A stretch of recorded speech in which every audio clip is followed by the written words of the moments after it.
Alors je suis aujourd'hui avec l'association arageoise DonUp, qui est représentée par sa vice-présidente Madame Boussader, qui va donc nous expliquer les grandes lignes de cette association, son action de façon générale au CHA et les perspectives pour la suite. Bonjour. Bonjour. Bonjour.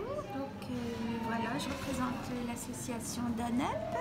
Donc c'est une association qui est née il y a plus de 30 ans sous l'impulsion de parents d'enfants atteints de trisomie 21. Voilà, qui étaient persuadés que la place de leur enfant était comme tout à chacun, voilà, dans la société ordinaire, que ça soit à tous les âges, donc qu'ils avaient leur place en école, en milieu ordinaire, pour le travail, pour l'habitat, voilà, donc à chaque étape de leur vie, c'était important, voilà, pour ces parents de considérer leur enfant comme n'importe quel enfant et que chacun ait sa place comme tout citoyen. Est-ce qu'il y a des actions particulières propres à Arras que l'on pourrait souligner de ce point de vue? Alors tout à fait, oui, DonUp a été à l'origine de la création de ce qu'on appelait avant les UPI, les unités pour l'inclusion, donc qui sont à l'origine de ce que maintenant on appelle les ULIS. Donc la première a été créée en primaire au Loué-Dieu, à l'école au Loué-Dieu, puis après ça s'est poursuivi pour le collège. Et puis la grande innovation, je dirais, ça serait l'expérience de l'îlot Bon Secours, donc qui a été une résidence où l'idée c'était de faire vivre dans une même résidence des personnes ordinaires, des familles, des personnes âgées, et où le bailleur social a eu dans l'idée de louer, d'avoir une dizaine d'appartements qui seraient attribués à des jeunes en situation de trisomie, enfin porteurs de trisomie 21. Donc les jeunes, il y a eu une dizaine d'appartements qui sont actuellement occupés, et puis par des jeunes adultes trisomiques qui par ailleurs travaillent en milieu ordinaire pour la plupart. Avec un accompagnement? Alors oui, l'association DonUp a mis en place un accompagnement particulier qui permet à ces jeunes d'avoir recours à une personne en fonction de leur demande, que ce soit pour le transport ou sur leur lieu de travail ou alors à domicile. À l'association, si ces jeunes peuvent bénéficier d'ateliers culinaires qui sont proposés par un bénévole depuis 3 ans, ce qui leur permet d'aborder le sujet de l'alimentation. Et de leur donner de l'autonomie. Voilà, de permettre à ces jeunes après de pouvoir cuisiner chez eux. Ça permet de travailler par l'intermédiaire de ces ateliers culinaires, le lien social avec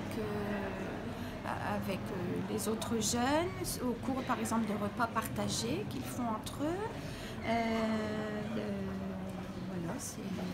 Alors tout à l'heure on discutait, vous me parliez de l'annonce de la trisomie 21. Et vous aviez un message particulier à faire passer à ce sujet. Oui. Alors donc moi, comme je disais, je suis sage-femme de profession, et c'est vrai que l'annonce du handicap, au regard de beaucoup de témoignages qu'on peut avoir des parents, conditionne à mon avis le parcours et l'acceptation surtout de l'enfant et de la relation des parents vis-à-vis de leur enfant. Et en fait, on se rend compte que souvent, cette annonce est vécue de façon très violente, et que moi, ma conviction, c'est que les soignants ont peut-être un travail à faire il n'y a pas d'annonce qui ne soit pas violente, mais de peut-être revoir un petit peu comment est annoncé le handicap aux parents. Est-ce que on permet vraiment aux parents d'avoir un choix objectif? Est-ce qu'on ne reste pas dans le regard qu'on porte à la trisomie depuis des décennies? Et est-ce qu'on ne montre pas finalement que ça peut être des enfants qui plus tard peuvent être autonomes, faire partie d'être citoyens comme tout à chacun?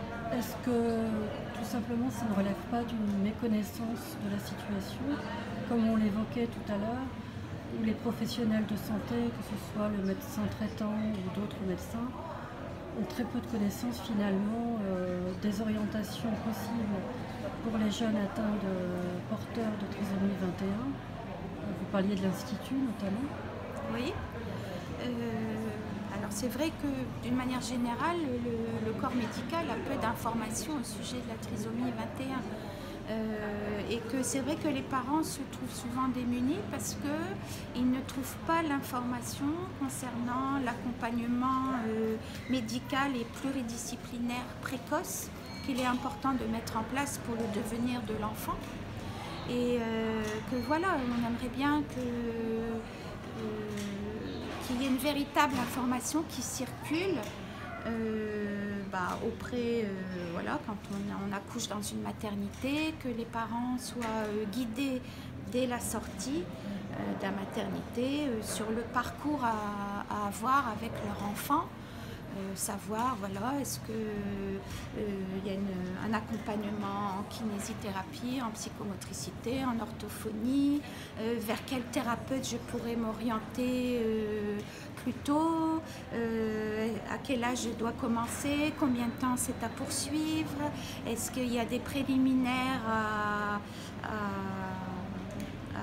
avoir pour que l'enfant puisse aller à l'école, est-ce qu'il peut être accueilli en crèche, beaucoup de questions que se posent les parents et auxquelles on ne donne pas beaucoup de réponses, donc les parents souvent sont démunis et ne doivent compter que sur eux ou alors sur justement l'association, pour pouvoir trouver des réponses et avoir des témoignages.